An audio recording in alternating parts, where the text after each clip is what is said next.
Dentro del curso Microbiología Alimentaria y Enfermedades Transmitidas por Alimentos, el módulo 2 va a abarcar lo referente al metabolismo microbiano y la preservación de los alimentos.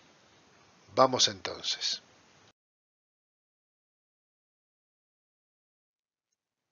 Dentro de los factores intrínsecos a analizar del metabolismo bacteriano, microbiano, tenemos el pH. pH es la potencialidad de hidrógeno que nos hace justamente medir la alcalinidad o la acidez de un medio o de un alimento.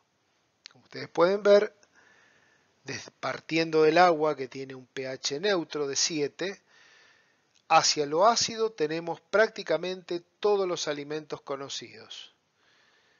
Y hacia lo básico, lo único que podemos notar de diferencia en lo que es alimentos son los huevos, que están alrededor de un pH 8. Esto sirve para poder regular de alguna manera el crecimiento bacteriano, ya que en la próxima placa vemos que las bacterias se regulan con rangos de pH entre 3 a 4 hasta 9, siendo lo ideal obviamente un pH de 6 a 7, pero siempre tirando hacia lo ácido más que a lo básico. En cambio, como habíamos dicho, con respecto a la flora micótica total, mohos y levaduras van a estar pHs muy bajos de 1, 1.5 hasta 11. Quiere decir que la flora micótica total no está tan influenciada como el pH. Durante miles de años, el hombre ha venido aumentando la acidez de los alimentos para poder preservarlos.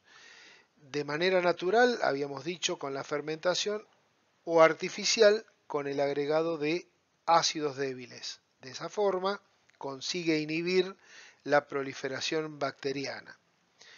Por ejemplo, el yogur, la cerveza, los pepinitos en vinagre, etc. Con respecto a la actividad de agua, los microorganismos requieren presencia de agua de forma disponible para poder crecer y poder llevar a cabo su función metabólica. La actividad de agua mide ese nutriente o la disponibilidad de ese nutriente para que la bacteria se desarrolle o no.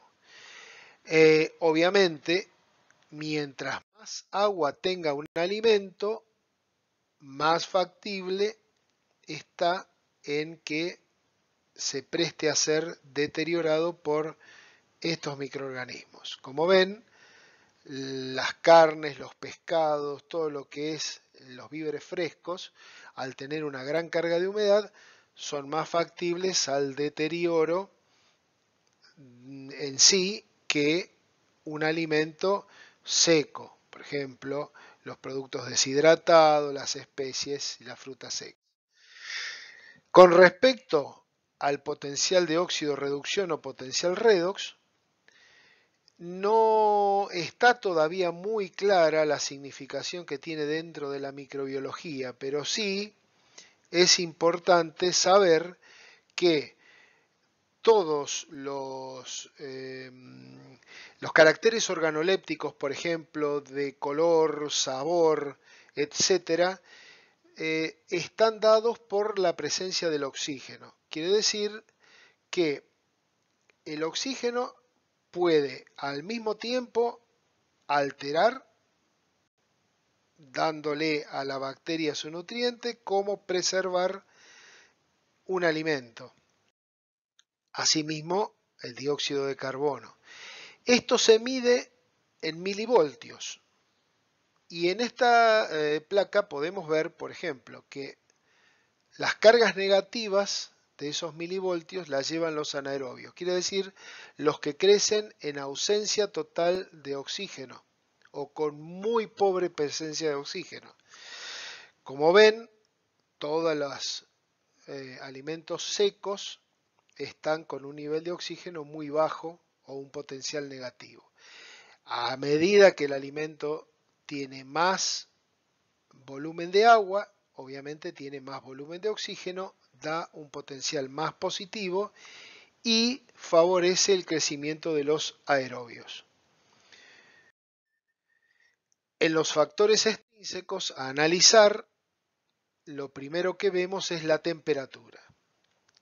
Sabemos que a través de los siglos el hombre empíricamente explotaba temperaturas extremas para conservación de sus alimentos. Veía que si los enfriaba, retrasaba la alteración de los mismos.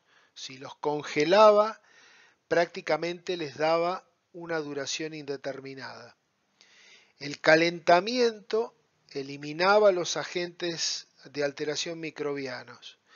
Y más acá en el tiempo, consiguió, mediante el uso de las conservas enlatadas, tener prácticamente inalterable un producto alimenticio. Cualquier temperatura por encima de esta máxima que vemos nosotros, obviamente que elimina a cualquier microorganismo, sea patógeno o no. Por eso la importancia de cocinar a las temperaturas adecuadas y por el tiempo adecuado el alimento, ya que tenemos una zona peligrosa que alrededor de los 37 grados, en donde cualquier microorganismo puede crecer, sea o no patógeno. A su vez, cuando descendemos la temperatura, algunos organismos mueren y otros no. Es decir, producen lo que conocemos como una forma de esporulación que hace que cuando se vuelvan a dar las condiciones, sobre todo de la temperatura óptima, vuelvan a crecer y vuelvan a ser patógenos. En esta placa observamos lo que estábamos diciendo ya con nombre y apellido, los grupos de microorganismos que crecen a distintas temperaturas. Tenemos los psicrófilos, que se expresan alrededor de los 4 o 5 grados, los mesófilos, como el Escherichia coli, que consiguen crecer hasta los 39-40, los termófilos, que crecen a una media de 60, los hipertermófilos, casi 90 grados, y una clase especial de hipertermófilos que pueden crecer hasta 110 grados, pero prácticamente no tenemos conocimiento de patogenicidad después de los 100 grados centígrados. Acá en esta tabla podrán apreciar los valores promedios en donde tenemos la columna central de grados centígrados óptimos, en donde crecen cada uno de ellos, y las mínimas y las máximas para cada grupo.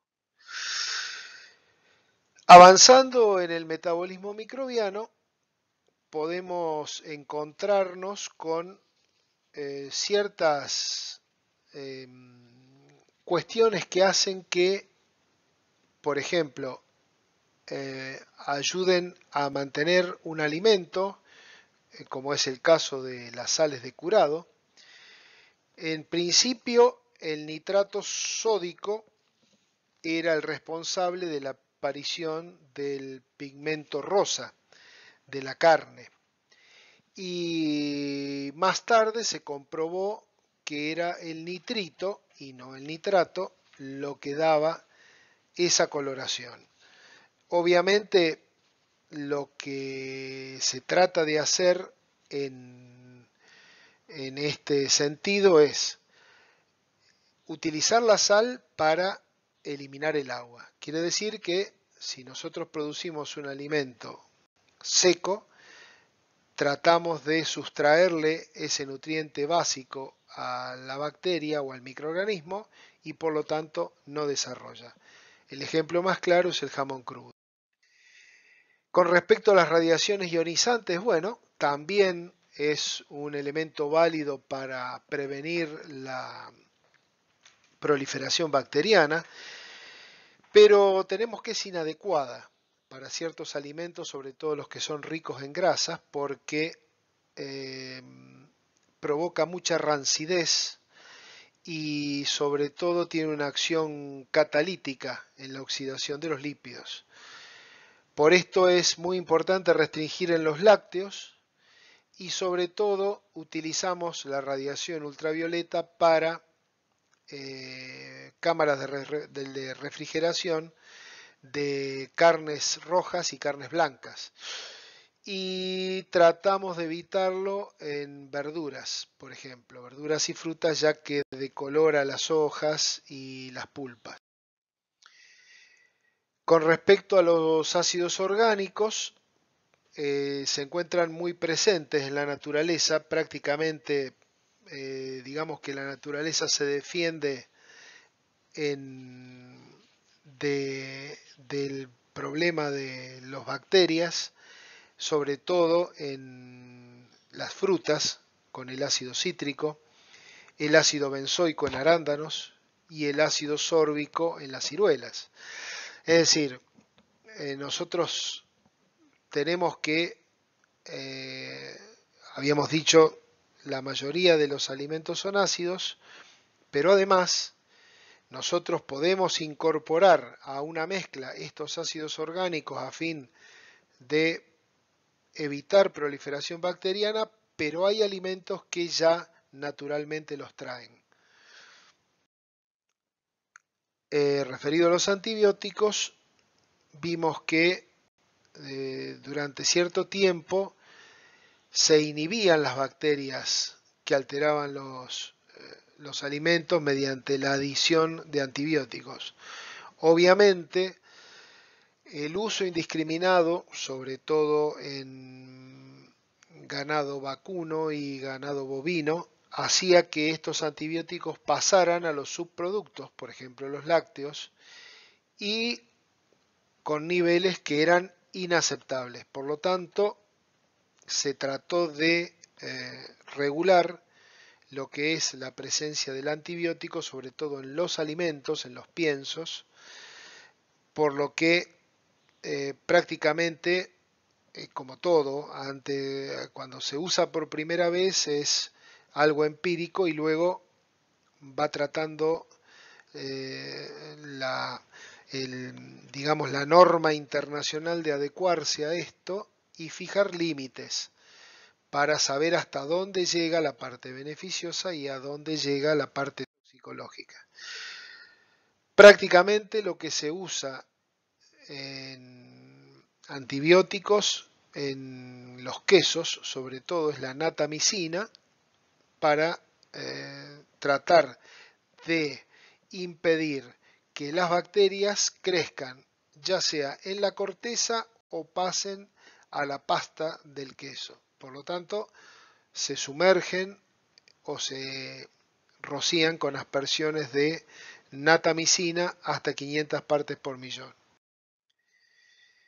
Con respecto a las atmósferas gaseosas o atmósfera controlada, digamos, sabíamos de que el oxígeno es responsable de un crecimiento bacteriano mayor a lo normal.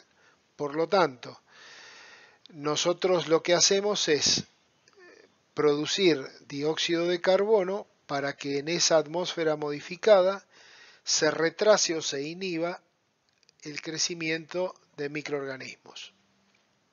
Es lo que hacemos, por ejemplo, en cervezas, en refrescos, en aguas minerales o aguas carbonatadas llamadas sodas, y vemos que las bacterias gram negativas y los mohos son sensibles al dióxido de carbono, mientras que Los lactobacilos y algunas levaduras, sobre todo gram positivos, son resistentes al dióxido de carbono. Así termina nuestro módulo 2. Esperamos haber sido dignos y aguardamos sus dudas y comentarios en el foro respectivo. Nos encontramos en el siguiente.